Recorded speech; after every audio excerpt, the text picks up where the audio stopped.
This is Thrive Perspectives, an ever-growing discussion about the issues and ideas that shape our lives, with your guide, Dr. Matthew Jacoby. Good morning, Connell. Good morning, Matt. Morning, Stu. Good to be here. It is good to be here. Thrive Perspectives as we continue to discuss it in our Worldview series. And today, an interesting topic. I think we don't want to make it centered around this particular thing that happened recently with the Olympic Games, but it triggered a little bit of a discussion point for us, I think. And it was in relation to the opening ceremony. I'm sure most of our listeners, or many of our listeners, will know about this, where some people feel there was a depiction of the Last Supper. It could have been anything else, who knows. And a number of Christians, in fact leaders of the church across the world really, got quite offended by that. And perhaps you as a listener, you felt offended by that too. And I guess the question we want to ask is, what do we do with that offence? Is it necessary for us to be offended for God, or are we just offended for ourselves? How do we process that? And what should our response be really as Christians? And that's, of course, just one example. Yes, exactly. A constant stream of, mockery. Now, there's some debate over whether that was intended or... Yeah, let's stay away from the specific. So let's stay away from the... Let's assume that it was. I mean, yes. Let's at the same time not accuse anyone of anything, but for argument's sake, I'm saying let's just assume that it was. Then that would make it a part of a constant stream of of mockery, and that began 2024 years ago. That's right. That began right with Jesus, of course, yes. and I mean Jesus was famously mocked, and in fact, a lot of the narrative around the passion of Christ actually focuses a lot on the mockery part. That actually is quite a big theme. I mean, it's interesting because the crucifixion itself, and probably because of the trauma surrounding, the actual. I mean, everyone knew certainly when the Gospels were written what crucifixion meant, and so it didn't have to be described in detail. But it's interesting, most of the space is actually given to the mockery, to the way that people mocked Jesus. And so there's the crown of thorns and the cloak that they put on him, and they bowed down to him and made a mockery of him in that way. And then, of course, when Jesus was on the cross, people are mocking him, saying, well, why don't you come down? You said this. And so the text highlights this mockery, and all the way through, it's interesting to note that Jesus doesn't retaliate. He doesn't defend himself. The only response that he makes to that on the cross is, Father, forgive them, for they know not what they do. After all of that mockery, that is actually his response to what's happening. Now, we should also remember that Jesus told us what is going to happen to me is also going to happen to my people, right? So, he's very explicit about this. Don't think that you guys are my followers, and like master, so with the servants, you will receive the kind of treatment that I've received because you're my followers, and the church is meant to be the presence of Christ in the world. And so I guess the first point is that we shouldn't be surprised. Mockery is always an expression of hostility. It's in some ways, it's a very low form of hostility, but it is a form of hostility that, because of our pretension to autonomy and independence from God, and there is a natural hostility in human beings, and that's, I think, what you see in the passion narratives is this sort of natural hostility in the human heart towards God, in this case, incarnate in Christ. And so mockery is an expression of that essentially coming out. I mean, and so it's interesting to note that, in our time, Christianity is pretty much fair game. Let's just say we're fair game. I think people are pretty slow to lift up other, forms of religion or other schools of philosophy or whatever it is for that kind of mockery. But one of the reasons why I think it's seen as being fair game is because generally it's been seen for so long as sort of the dominant kind of paradigm. Yep. And anything that's got some level of power, that's got some level of power, that is that is fair game, particularly in our, in our context. So some of it, I think, some of the hostility that has been aroused, it's not all from the inherent sort of hostility towards God. I think there is always an element of hostility to something that you feel like is, has the balance of power, in a sense. And so I think that's partly why, we're still in that reactionary phase. I know it's a long time later, but this is, Christianity, as Tom Holland points out in his book Dominion, and hence the title of the book, has enormous power and influence in our society, and certainly in many ways, and he argues, really shapes the conscience of Western society to a large extent, and certainly even the philosopher Michel Foucault essentially argues something similar, like the creation of conscience. Freud argued the same thing. The way that they would put it is that Christianity continues to exert its power over people by the way that it has shaped the conscience of the average person. Like, it still has that effect. And so this is part of the root, I think, of the hostility towards Christianity. It's this sense that it comes, in a sense, from the hostility that comes from a sense of the conscience. It's like, why is the church seen so much as the enemy, for example, in the, LGBTQI plus, around that issue? Now, part of it is, of course, because of bad ways in which we've responded, and so fair enough, there are always bad examples of that. But some of it actually comes from this sense of this ingrained moral system that Christianity has sowed into the consciences of people to some extent, that society is wanting to throw off. But it's difficult to throw that stuff off. You know what I mean? It particularly if it connects with something deep down in our conscience. Yeah. It's also not to dismiss the fact that there is a spiritual power behind Christianity anyway. So it's inevitable that we're going to be mocked. It's a useful example that he gave, because a lot of people would say that people mock Christianity because of it's the truth, and they're mocking God. And I think that's true. I think that's a big part of it.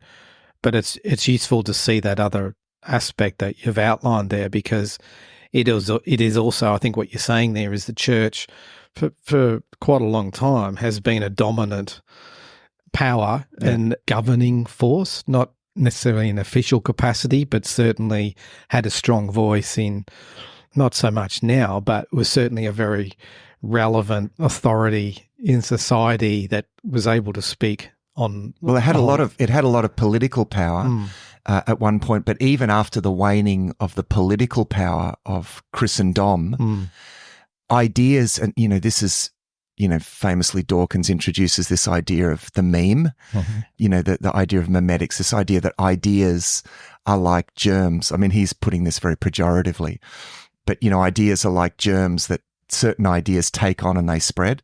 And his complaint is that Christian ideas have spread and germinated in the hearts of people. And we would have our own take, on those things. And look, I think it's really important to say, because there's plenty of instances where Christians have behaved in really bad ways. We don't deny that.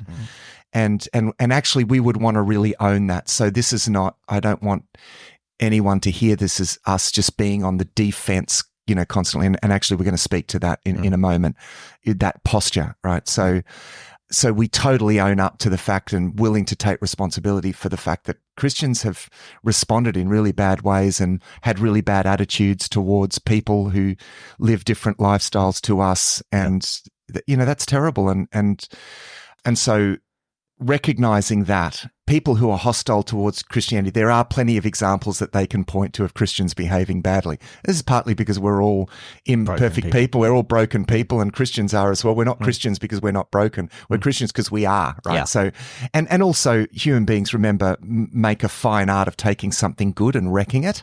So there's plenty of instances where people have taken Christianity for completely the wrong reasons, worn the name of Christ and done terrible, terrible things in the name of Christ. we also acknowledge that. So there's plenty of things that opponents of the Christian faith can point to. We acknowledge that. But the point that I'm trying to make is there's actually something deeper as well. And what you've said is true, that there is, that Christianity has been a strong political power.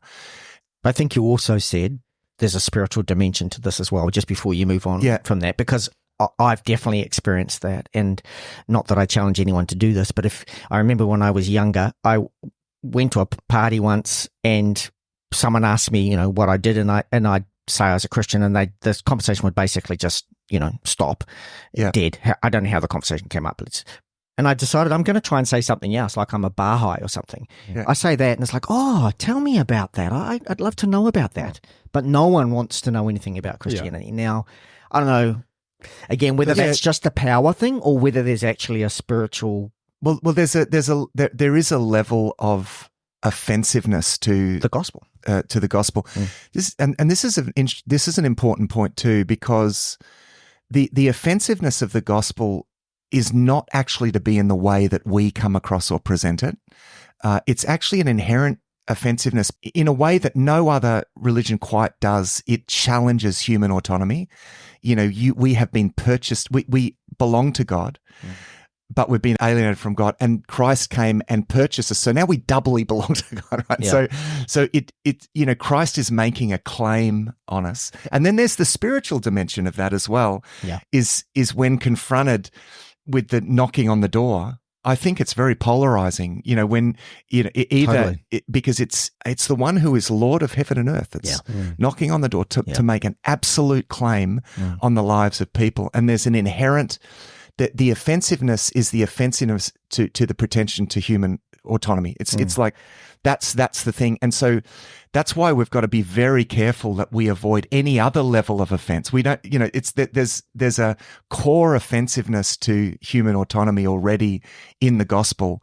We don't want to add any offense, any other. And let me just add to that in terms of offense while we're talking about that. What's more offensive than an innocent person dying for the sake of a guilty person? Yeah. Who was completely, that's the most offensive part of the whole gospel completely, and we would be offended. Our whole sense of right and justice and all that sort of stuff is offended if someone suggested to us, well, this guy we know didn't do anything, we're going to kill him so this guy who did all of this can go free. Yeah. We would be completely offended by that. It's interesting where that gets, discussed in 1 Corinthians by Paul. He talks about it being an offense, foolishness to the Greeks and an offense to the Jews. And it's interesting, right? It's foolishness to the Greeks because, God in the flesh and all of that, it transcends human, it seems to fly in the face of human reason. It's a kind of paradox, and that Greek sort of rational kind of thinking doesn't like that sort of thing. But the interesting thing with the offense, where the word, offense, it's an offense to the Jews, that's because the offense is that it means that they are in the wrong, right? And there is, at core, that there's an offensiveness, and what I mean by in the wrong, it's not holding wrong opinions, or it's not just that, it's deeper than that. It's a sense that they are out of alignment, with God, and the gospel in a way shows that up. And this is again where, because I think this can become an excuse for people. We think, well, it's an offense, so we can just go out and offend people. It's like, no. Actually, we're called to be peacemakers, right? And it's important that we don't add anything to the inherent offensiveness of the message just by the way that we put it or by our manner or anything else. And so that gets us back to this sort of core, the core, why is there the hostility?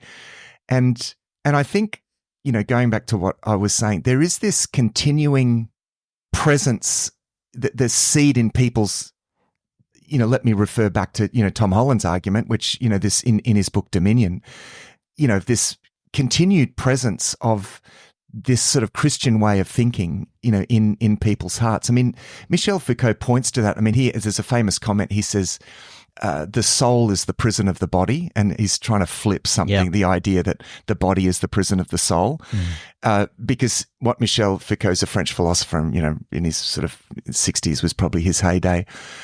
He's trying to say that the creation of the conscience sort of entrapped the way that we live our lives. Like it's like this inner sort of constraint on us that particularly Christianity shaped the Western conscience, and now we're sort of trapped in this, and that's probably the roots of a lot of hostility, and it's there actually in those that are writing about like queer theory and all of this sort of stuff, and I've read a little bit into this, and part of the hostility actually is rooted in that the sense of those power dynamics, that they're trying to uproot this sense of shame that people feel in living the way that they do, and they find the origin of that feeling of shame in Christianity. Now they're actually partially right. They're partially correct in a sense, because the Christianity has informed the Western conscience, as Tom Holland points out. I mean, society is trying to get itself free of that sort of stuff. And mockery is one way of doing this, right? Yeah. Because it's trying to, first of all, make Christianity out to be sort of demonize Christianity. This is a very, love finding all the bad examples, right? And I've admitted there are lots of bad examples out there. There's plenty of bad examples out there, but there's the other aspect to it as well, which is what they think we stand for as well. Yes. There's plenty of things we have done are bad things in the name of Christianity. Yeah. There's lots of things for which people think we stand for, which we don't. And they take offense at Christianity because they think we're saying something that we're not. And that's largely because we're coming from two different worldviews. So what we say doesn't even make sense in their worldview. And it's offensive because they're hearing it in their own context and not able to process it. Yeah, they take offense at that. But of course they are, because the loudest voices are the very politicized voices, which are compounding the problem because they want more power. You know what I mean? It's like, the politicized forms of Christianity that want more power to constrain the behavior of those that we disagree with, right? So that compounds the problem because we're reaching for the sword of worldly power. I say we because, it's like, Christians do this sort of thing. It's like reaching for the wrong sword. And look, there are in some senses perhaps valid reasons why we might do that to some extent. But the perception is we're trying to get that power back, right? Mm-hmm.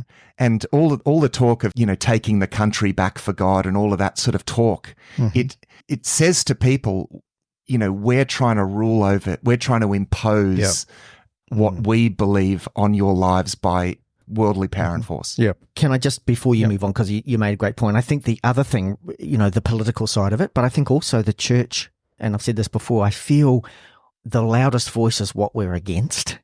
So these people who are outside only ever hear us shouting about what we're against. Yeah.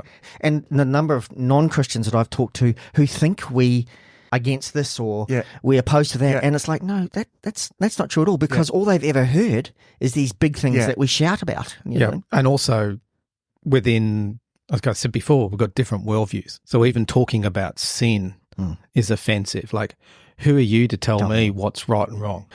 Immediately that causes offense. Now, that's not the point when we talk about sin, isn't to tell people outside the church how to behave. I've had conversations like this anyway with even Christians who think that is the point. We need to be like the moral police. And it's like, I expect that outside of the church, people have not surrendered their lives to God. They're living for themselves, their own autonomy. They're going to do what they want. And it makes no sense to insert some moral kind of direction in their life. I mean, I don't think we can because I think there are good guidelines within those things that leads to a healthy society. So I think there's things we can talk about, say, look, we think this is right or wrong. But we've got to be careful when we're talking about sin in that context, because when they hear it, they're looking at it from a completely different worldview. Well, we're looking at it saying, this is the problem within us, all of us, ourselves included, and this is the thing that, God wants to fix in our lives. It's not that we want you to behave like this to make us as Christians feel comfortable living in the world. It's all about the how, really, because we're certainly not saying here that we're being wishy-washy about what's right and wrong, and we get that. Now, I mean, one of the things that we have to reflect is that we're all in the wrong. At the deepest level, the sort of level of moral action actually that's the surface level of the corruption of the human heart. At the core, we all fundamentally share the core problem.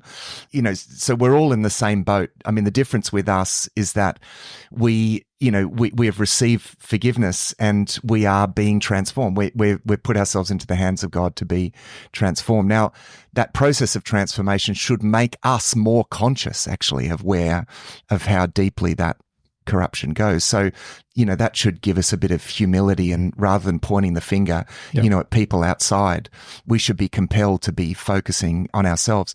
This is where it comes to the how, is that we can reflect by sharing that journey. We become light, because we are being transformed. It's the way that we live, because just by pointing the finger and telling people, our moral discourse only has meaning within a framework. You have to share a kind of a worldview framework, because words mean different things depending on your framework. Yeah. And so we will say certain things that in our framework make sense to us, but they will hear it. They don't have the framework to hear it because they don't have the worldview. Now, how does our worldview change? Through an encounter with God and with Christ, right? It's through the regeneration of our hearts, right? And people encounter Christ through, something like their state of being, and it's not just their moral behavior, something far, far deeper than that, coming into the light and them realizing, I need Jesus, because my life is fundamentally out of alignment with God. The Christians are meant to be in the world, not as this preachy, pointing the finger presence, but as a light demonstrating a different way of living. So I often say, to prevent that, when I have these conversations, I'm always very careful to say, here is the reason why I choose to live the life that I choose to live. Here is the reason why I choose to draw a tight circle around my expressions of this or that, or why. So that way I'm not pointing the finger at other people. I'm witnessing, I'm giving an answer for my faith in that sense. And the interesting thing that strikes me with that is, why do we want to point the finger? Because I think we do. We become outraged about things that we think are wrong in our framework. And I see this all the time. Like, something's in the media that's opposed to how we think we should live as Christians. We're very quick to point the finger or and become angry about it or offended.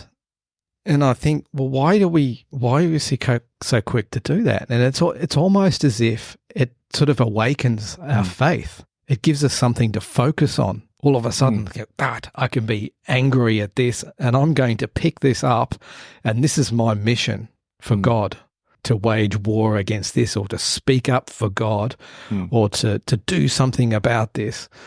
And it becomes an easy target for us, while actually all the other things that we're supposed to be doing in building, nurturing and growing our relationship with God and being who we're meant to be in the world, we're not even worrying about. There's these obvious targets kind of, you know what I mean? Like they kind of pop up. Distractions. Yeah, they pop up in the media and social media and so on. And it's easy for us to kind of go, shoot that one, because it's a target. Well, it's not, and the target's not me. Yeah, it targets other people that I can say that. Yeah. It's a slightly militant sort of look. I think it's part of our fallen human nature is that we love a good fight, and we love a bit of an us against them, and so, unfortunately, faith can devolve into a bit of a we're in a fight. It's us against them. Yeah. It's us with our opinions and what we value fighting against their opinions and what they value. And this is where going back to the Olympics opening ceremony, just because good, you brought us back on track there. Because it's not so much whether the offence was meant to be or whether they were deliberately trying to be blasphemous or whatever. Don't worry about the detail. But I think the principle of watching the reaction across the world of how Christians have reacted to that sort of highlights the fact that this is something we're confronted with, and we need a good framework to help us understand what is the right way to react in this situation. Because a few conversations around it, but also just watching the media and different Christian leaders and so on speaking into it, listening to the kind of the conversations around it and conversations I've had with people. Most people are either, I don't really care, shrug the shoulders, move on. And the other side of it is people demanding actions from their Christian, the Pope must speak on this. And it's kind of like seeing this sort of energy. All of a sudden, the Christian world wakes up in sort of outrage and demanding that things be done about this. And it's almost like this now becomes the mission of God, as if God's now offended because God was mocked in the opening ceremony, and now God's offended, and we've got to pick up the cause on behalf of God and be offended and drive for change. And it's like, so it seemed like a lot of people having trouble processing. Sounds a bit like the Jews which when way Jesus were came, and they wanted them to come and cast out the Romans who were offensive to them at the time. And that wasn't. It's like, where do we fit in the picture? And my reaction to it was, and where I've had conversations with people, I can take offense at people mocking my faith because they think it's okay to mock what I believe. And that's like a personal offense that I take. And I think that's okay. I mean, if you're going to mock anybody for what you believe, you're going to feel hurt or offended or some way at a personal level. If we then turn that into the broader mission of, what God's doing on the earth and making it God's offense as well, then it becomes a problem, I think, because I think if we reorientate ourselves in the proper perspective, there's stuff going on in the world that's offending God, like continuously. It's just these probably more than those things as well. Way more than those things. Yeah, and may I suggest there may actually even, dare I suggest, be things in our lives that perhaps offend God more than what happened. Exactly. And my point is, are we as loud as the church? If we just forget the stuff inside us, which I think is the bigger issue in reality, but if we just talk about the other things happening in the world, it's only when it's some kind of iconic ritualistic thing perhaps that we decide to take offense at, when there's so many other things that from Jesus's point of view he would be way more which let me just in defense, I guess, for those who reacted to that, like, of course there's something valid about that, and we're certainly not castigating anyone that had a negative reaction to that, because of course that is so. For example, like I remember seeing a routine by a comedian that just mocked Genesis chapter 1 and just read it out and just made a joke out of every line. And this is a text that to me is absolutely sublime, right? It actually hurt. It was painful. I couldn't even, I just couldn't even endure it. And it's perfectly human for us to want to protect what's sacred to us. Perfectly human. Absolutely. And we're not, exactly, that's a good point. We're not knocking anyone. And actually, it made me really angry. I mean, I got really, but then I actually had to then calm down and just remember, that's right, Jesus suffered this kind of thing, right? And I have to take Jesus as my model. And the one response, as he was being mocked, his one recorded response is, Father, forgive them, for they know not what they do. Yeah. Now, the interesting thing is Jesus was actually angrier at people that did know what they were doing. You know what I mean? It's often the people that do know what they're doing that he's... Yeah. Well, if you look at Jesus' model, you can try as hard as you want. You won't find anywhere where Jesus gets angry at sinners for being sinners. It's just, it's not there. He gets really angry with the people who are supposed to be the righteous ones, who are not, And look, even in that case, there are a whole range of people, Pharisees included, that Jesus over them, again says, like he's praying for forgiveness for them. And I think like that posture towards the world, I just think there's something really profound in that and in the witness that it is, because we've just got to continually remember we're on mission and we're to be a witness to Jesus, right? So we've got to, there's a reason why Jesus responded the way that he did. and why he said to the church, you will be persecuted. Mm-hmm. And when you're persecuted, when you're brought before, be prepared to give an answer, and the Holy Spirit will equip you to give an answer for the hope that's in you. But don't retaliate. Mm-hmm. If someone strikes you on the cheek, turn the other cheek. And that's even, that covers every kind of response. I think there's also something, because there's a ready flow of this, as we've pointed out, this is just going to keep happening, right? Mm-hmm. There's a hostility out there towards the Christian faith. We are fair game. Let's not continually take the position of the victim. Mm-hmm. Oh, we're the victims. First of all, in their mind, this is in some of the commentary around this, there's some criticism of Christians that are always taking the victims. It's like, because in their minds, you're imposing something upon us, and then when we strike back at you, you play the victim. That's just something that I've come across, I think, that's interesting in the in the commentary. But I think playing the victim in any case is not is not a productive sort of thing, as though, because it's grounded in a sense of entitlement, this sort of sense of entitlement that we shouldn't be treated like this, and that's valid in one sense. But again, we need to come to every situation knowing that Jesus said, this will happen. It's natural. There's going to be this natural hostility. It expressed itself in mockery back then, and it will always express itself in that way. This is why I said about taking personal offence. It's different to being offended on God's behalf, because, when people mock us, it's going to hurt. Like when someone, strikes you on the cheek, it's going to hurt. The pain's still there. So there's nothing wrong with feeling the sense of, it hurts that people would reject me or respond to me in that way. That's a normal human reaction. So I guess the thing is, what do we do then beyond that? And that's where the danger, I think, comes, that takes our personal offence, and then that actually energizes us in our kind of sense of mission, because we can allow that anger or sense of entitlement to then manifest into some other kind of mission that isn't the mission that God wanted us to go on. I wonder if offence I feel like the language of offence muddies the waters here a little bit. My experience is that genuinely is something that hurts when something that you hold precious is mocked. Yeah. Think about it in any circumstance of life. There's something that you hold precious. Your child, someone mocked wife. my child, or my, there's a natural hurt that we feel. Of course, that's going to be the case when people mock Christ and they mock, our faith.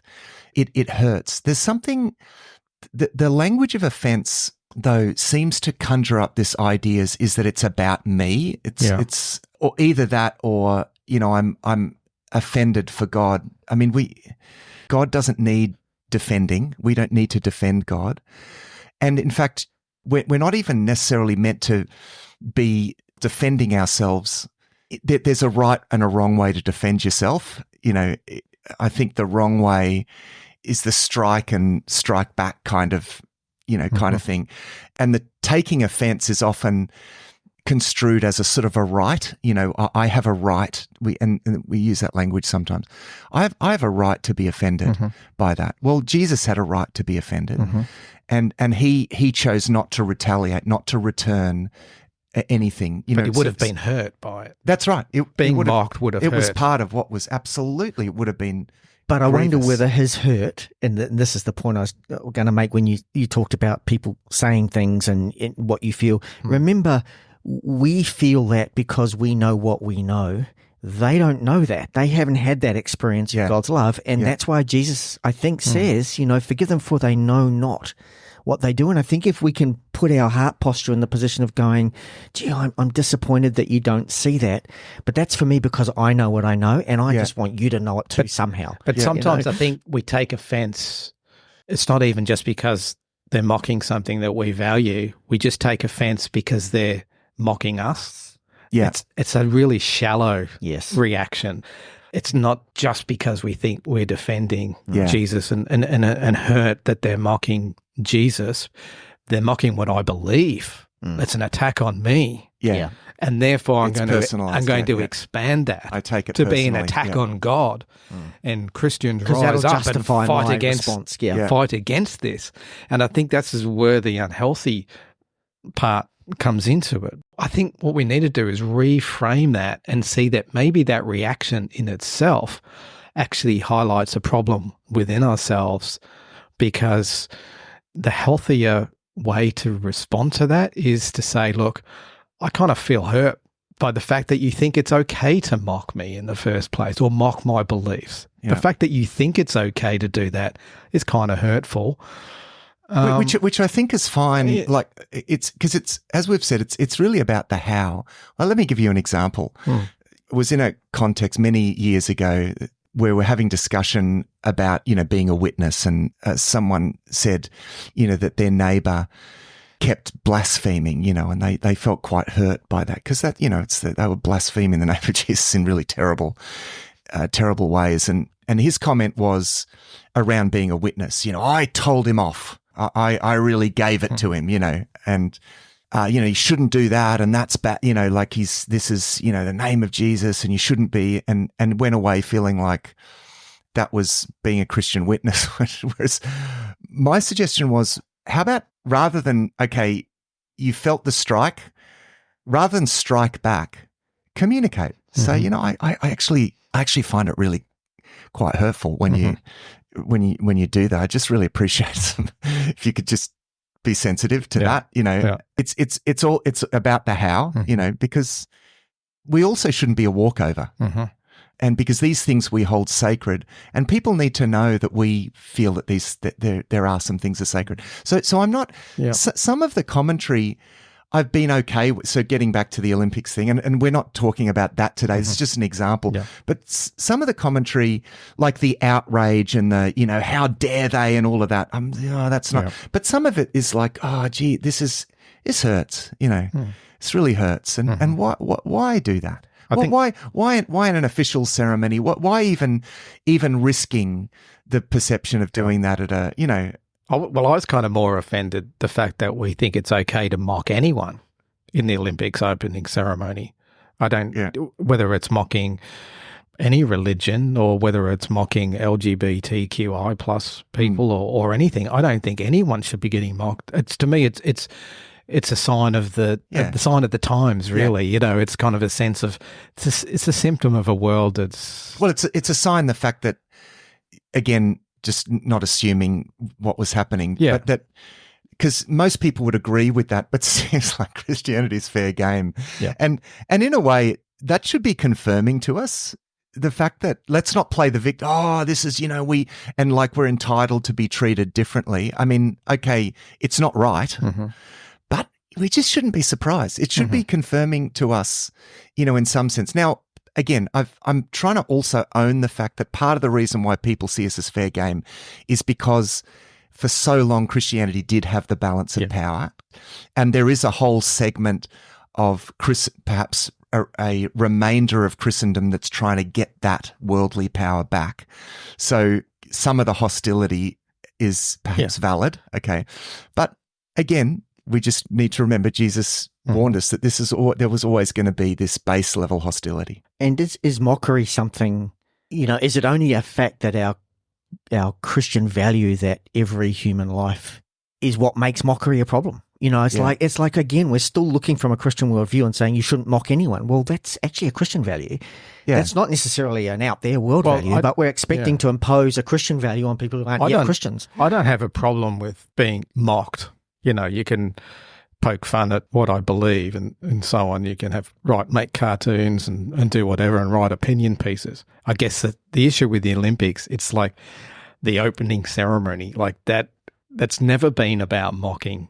Since when has anything to do with religion or politics? Let's just keep all that stuff out of it. Come together, united as the world, and celebrate all the things that the Olympics opening ceremony used to be about. And it's now becoming like a thing to make politicals, and so that's to me is where I kind of expect that they're going to mock Christianity, and I'm sort of ready for that, and it doesn't really bother me too much, because that's just what goes on every single moment of the day. We just don't see it Yeah. Because it's not on our TV screens. It's not all over our media and commentary, but it goes on all of the time.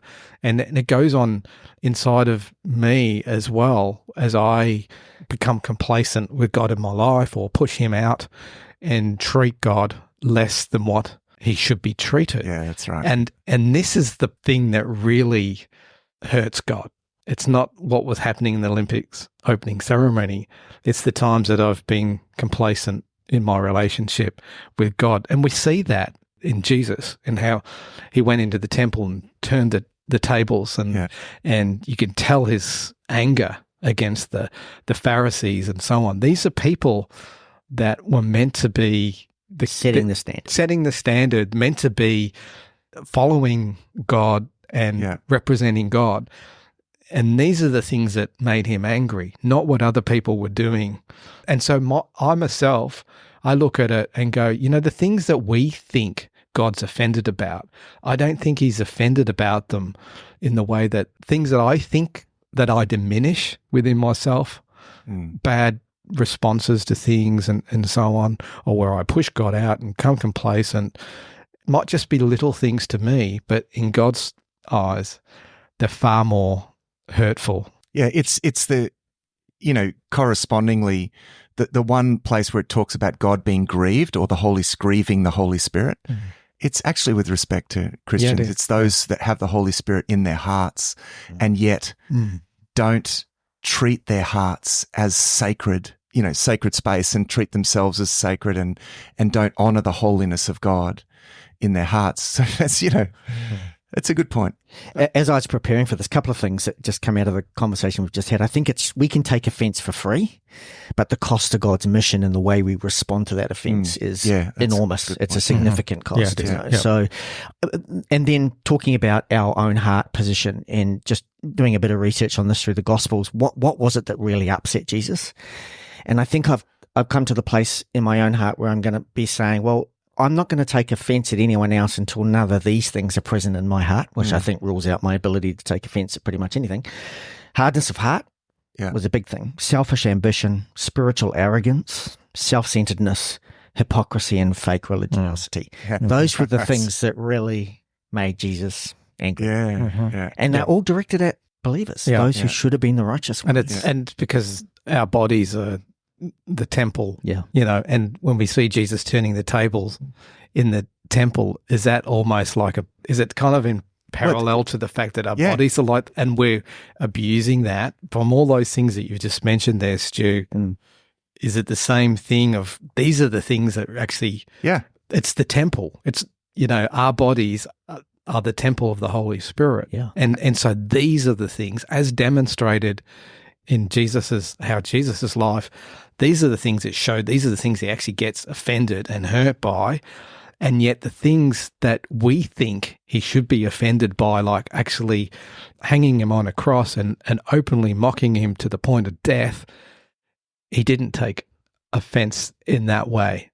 Father forgives them for they don't know what they're doing. That example of Jesus turning the tables in the temple is a great example because God's people at the time wanted him to be turning the tables on the Roman rule, and it was an offense to them that they would set up their standards in God's land, and so there was a lot of Lord, will you come and deal with these evil people around here? And the fact is, God came and dealt with them because that's what he was most concerned about. It's people who do know. So, can I speak to that? Because I think I've heard in the past lots of Christians talk about our right to stand up and defend God, and our offense is justified by that particular passage of Jesus going in and turning the tables over in the temple. I kind of think of that passage in parallel to the one where Jesus says, "Let anyone who's sinless here throw the first stone." I don't think there's anyone else who could have gone in and turned the tables over in the temple. That's true. Not one of us. That's true, but it's not a good example for when it comes to, because people apply that to saying we need to go out there and Jesus, we need to go out with the whip because Jesus got angry and he went out with the whip. Well, he did, but like in the heart of God's people, essentially, it was in the temple. It was not out to the Romans or the sinners or it was pointed in. And And I think this is the most powerful way that we can be a witness as Christians is to live humble and repentant lives, to allow for that process of transformation and to bear witness to that, and I think we're not a light by pointing the finger at other people and being combative, because everyone's like that, right? That's not different to anyone else. Joining a battle of opinions, that's not different to anyone else. But being humbled by God, being dependent on God, receiving forgiveness from God and being transformed by God, that's the thing that causes us to shine as a light. But I think one of the things that God works in my life recently is, if I get angry at people, my reaction with people say things or they treat you badly, it's right that you feel hurt by that. But one of the ways that I've tried to retrain my thinking is to turn around and say to myself, recognize that I'm as bad, if not worse than they are. And everything that anyone has ever done to me, I've done to other people. Yeah. And that's a really good way of dialing back that hostile, point the finger sort of reaction to that. It's witnessing from a place of lowliness and genuine humility, and it's to choose powerlessness in the human sense, to put down the sword. It's hard. That's right. And well, it's a lot easier to follow the anger, the anger that's in your heart. It's a lot easier just to go with that. Yeah. It's a lot harder to recognize it within yourself and then diffuse the anger and back away and just see that I'm as bad as everybody else. Yeah. I mean, that is so countercultural, that, to the willingness to see that in yourself and say, actually, this, I've done the same thing. This is, I'm not going, I don't have any right to join in the battle and the back and forth combativeness, and by going a different way and responding in a completely different way to everyone else, that is actually what makes us different. Thanks for joining us for this episode of Thrive Perspectives. Our hope is that these discussions will challenge you to look at life from a new perspective. You'll find all our resources at the Thrive Today website, thrivetoday.tv. If there's a topic that you'd like us to discuss, please email us. Our email is contact@thrivetoday.tv. Until next time, our prayer is that you will thrive.